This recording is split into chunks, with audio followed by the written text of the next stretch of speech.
guys, welcome back to Calico Cow Acres. I'm Mickayla, and if you're new here, we are growing in Western North Carolina. We are zone 8A technically now. It just changed from 7B, so we kind of toe that line. It is about 8 p.m. and it is early July, and we're gonna take a walk through the garden and kind of go through so far wins and losses of the garden this year. If you hear noises in the background, I apologize.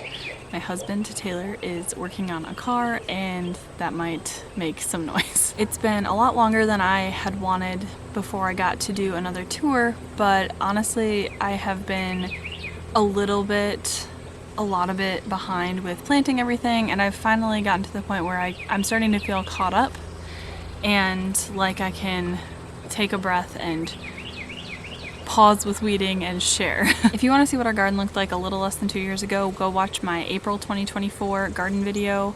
That has footage of what this overgrown space looked like back then. We had a very wet spring, like non-stop rain. That's part of the reason I kind of got behind with planting this year, and we ended up having to relocate some of our plants in the garden. We actually had to like Marie Kondo the garden, get rid of some things, move some things around, organize it a little bit differently because the water was drowning some of our plants. We were getting so much. Our garden is on one big slope and I'm down here at the bottom of it, so the plants down here were having a hard time. So that was all of spring, and then come end of May, early June, the rain just stopped. We've gotten, I think, 2 to 3 good rains since May, and it is the beginning of July. It rained June 1st or 2nd, and then it didn't rain again until June 30th. We've been supplementing with watering as much as possible. We also have had some pretty extreme heat this year. It's been in the mid to high 90s a lot, and the real feel on the weather apps has been like 103, 104, 105. I think the highest it's gotten is 107 or 108. So everything out here has been quite toasty, including me.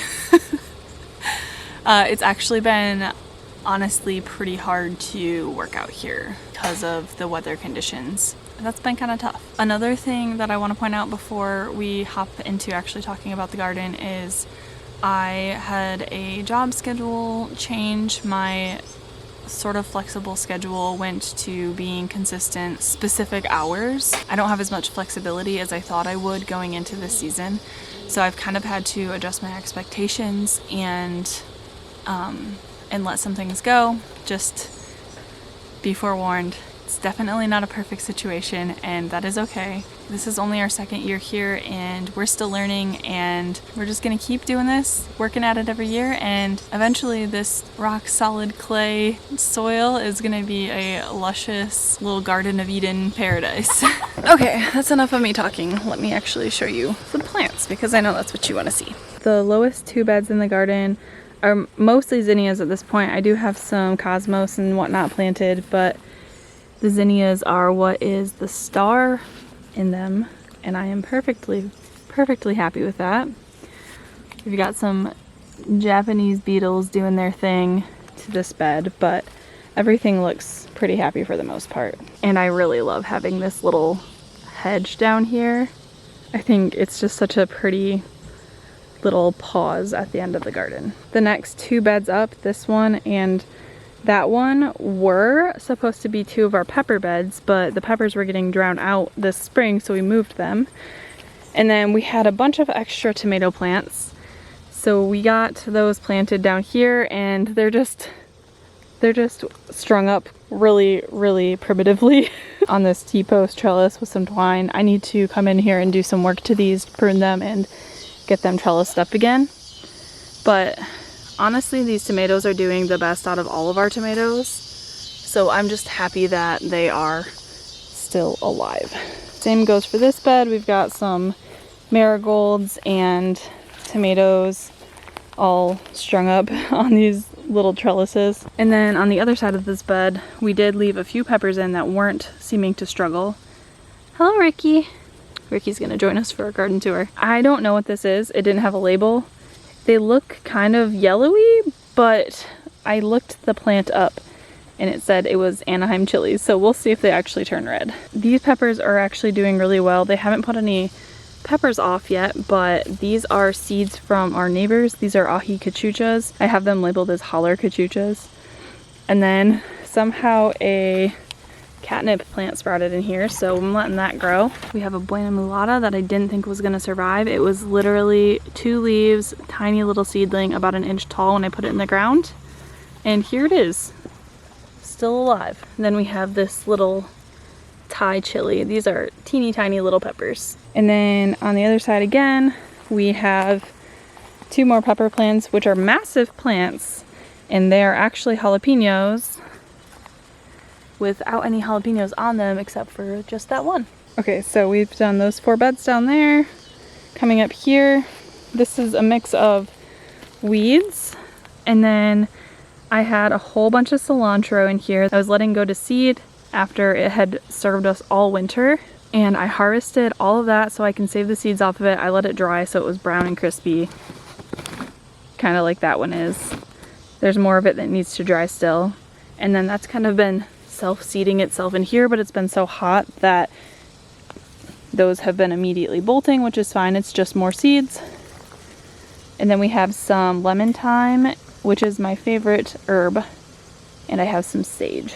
The raised beds are empty for now. They're going to be getting replanted with carrots in the next couple weeks. I've been kind of waiting and hoping and crossing my fingers that the rain is going to start coming.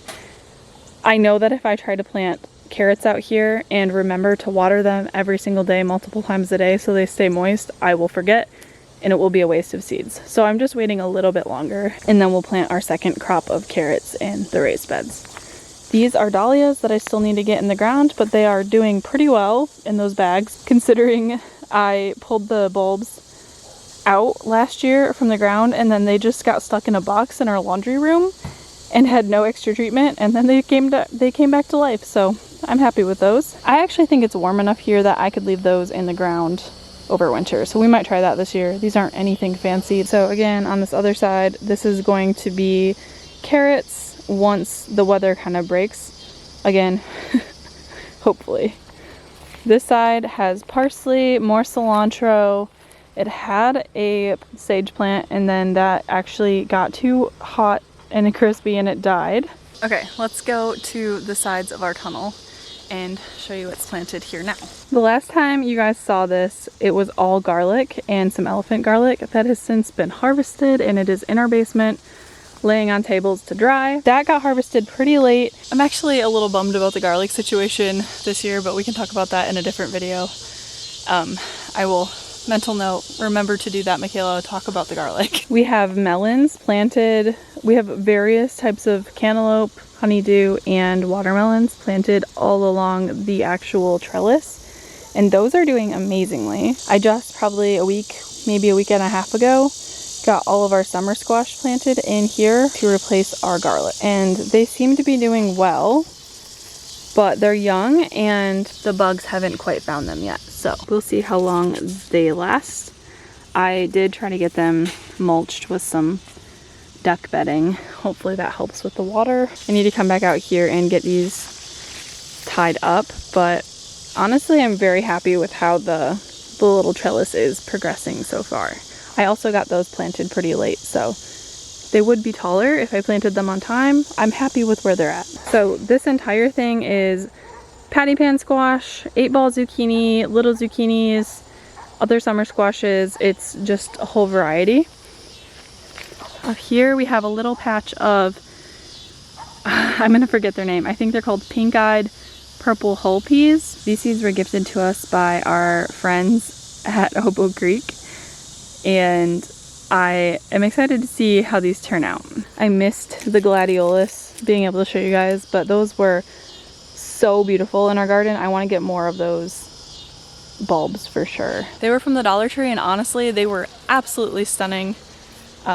I think I might be going back to get more once they're available again, and I'll probably end up ordering some of those from somewhere online too. So if you have any suggestions for where I should get those, let me know. I really loved how pretty those were. On the inside of the trellis here and here we had sweet pea flowers, which I think I showed you guys some of those. I don't know if it was in a garden tour or another video.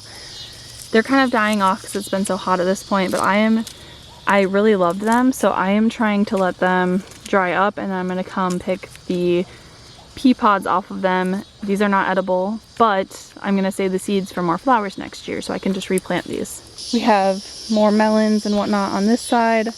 I have my little pathway in here picked up right now because I need to bring more mulch into here and lay it around them. But for now, they're just kind of tripping hazards, so they're off to the side. This birdhouse gourd has taken over the trellis, honestly, to a point where I don't even care if it produces any gourds. I just think it's so pretty. And I love that it's sprawling and covering this trellis. And a huge bonus is that it gives a little bit of shade. I want this whole trellis to be covered so that there's a little bit of shade in the garden. When I come out here, I have somewhere to actually sit and rest. And that just reminded me, back here up at the front of the trellis, I have recently planted, because I completely forgot that I needed to plant these, I've recently planted loofah gourds. So those are planted all over the place. This is probably more than I need, but I'll let them do their thing for a while. I have some, there are some over on this side too. Okay, moving over to this side of the trellis, I have more of the pink-eyed purple hull peas. I hope I'm saying that right. We have some zinnias. This one's actually so pretty, and I love that it's actually like, it's kind of short. It's only like a foot tall. I don't know what that one's going to be. Probably a pink one, because that's mostly what I've got. Then we have a bunch of leeks that are about ready to be harvested, if not ready to be harvested. And again, we have a whole bunch of summer squashes, and those go all the way down. These ones are looking even happier than the other ones. I need to kind of relocate them so they're not growing so close together. We've gone through the whole lower half of the garden now. We're going to move up to the tomatoes, and this is one of the things that I'm a little bit bummed about right now, and actively trying to remedy. It's kind of hard to tell, but we have 1, 2, 3 trellises that are about 16 to 17 feet long with tomatoes on them, and you can still barely see the tomatoes because they're just not growing very well. We've definitely got early blight on these, and I did take as many precautions as I could think of earlier in the season to avoid this, because we got this last year too, but it just seems to have come back. So we got all of that rain earlier this year. The rainy conditions, I think, contributed to that a lot. I need to get these trimmed up, and I really don't like spraying stuff on these, but I might have to look into something to salvage and be able to get any tomatoes, because we have not harvested more than a handful of tomatoes, and really they don't have very many fruits on them at this point. They're hard to see mixed in here, but some of them are doing better than others. This row is actually doing pretty well, but there's still no fruits on them. So I'm not going to go over all of the methods that I'm using to try and figure this out and get this fixed right now. Again, that's a whole video in and of itself. We have an episode of our podcast out this week that is basically called Troubleshooting Tomatoes. So all of the stuff that we're talking about in that episode is what I'm working with and trying to do to try and to salvage this harvest. The tomatoes are all right here, and then we also we've picked a lot of onions out of here that were interplanted with the tomatoes earlier in the year. Then there are still a bunch of shallots that aren't quite ready yet, also interplanted at the front of these beds. I have marigolds mixed in. I just seeded a bunch of basil finally. I'm super behind on that. So over here next to the tomatoes, we've got a whole shrub forest of lima beans. These are doing pretty well. We haven't really touched them since planting them and watering them, because we got them in at a decent time, and the bugs have kind of left them alone for the most part. They don't have too much damage on them. So these are growing. Taylor planted these. He's pretty proud that the thing that he planted is growing probably more seamlessly than anything else. Then we have some glass gem corn that is doing very well. I am so happy that this is actually growing this year. It's in a better spot, so it's getting watered. So happy with this. These are from seeds that we found in a different bed that I guess we forgot to harvest last year. It was just a tiny little corn cob of them, and I saved the seeds and we popped them in the ground, and now they are taller than me. So we're gonna go back over here. I'm gonna show you our pepper beds now. We have all sorts of peppers mixed in here. We have bell peppers, spicy peppers. I'm not gonna go through all the varieties, but The peppers are actually doing really well. They're so much happier up here than they were down there. This bed is also peppers. I have some stray leeks in here that need to get picked. These ones started out really small and they weren't thriving at first, but they are slowly but surely making a comeback. And we've been picking a lot of peppers already, so I'm very happy about that. I did want to show you this one. This is a shishito pepper. Oh, so I meant to plant shishito peppers. I thought I had forgotten to, and I thought this was a different plant because it was labeled as a different plant. It was labeled as a mulatto ileno. And I was looking at it, I'm like, this looks like shishitos, and I was pretty bummed that I didn't have shishitos. So it is shishitos, and I'm very, very happy that it's shishitos because I'll sacrifice my mulatto ilenos for my shishitos because those are priority. And again, bell peppers are what we use a lot of, so I have so many of those. We have some cucumbers over here that have been struggling with the heat, but they're grabbing onto the leeks.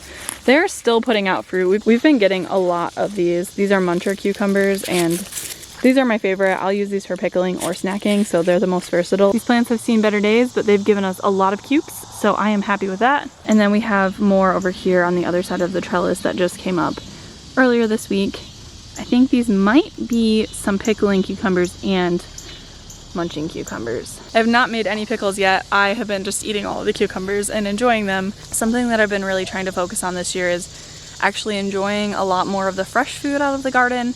Last year I went straight to get it preserved mode, and we have a little bit of overlap where I think I preserved a little bit more than we needed for some things.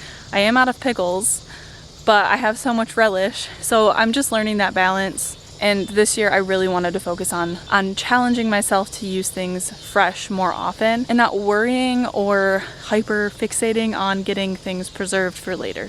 Because if I can eat it fresh and enjoy it in season, I'm happy to do that. I can always go buy more local stuff and preserve that if I need to, or you know, if push comes to shove, I can just get it at the grocery store. So next to our peppers and cucumbers, we have this bed, which you probably can't see much in it, but it is supposed to be edamame. It was growing very well.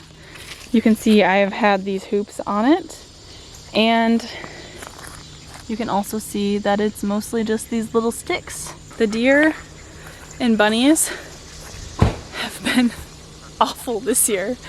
So much so that we are gonna try and prioritize a fencing setup a lot sooner than we originally planned because they have been relentless.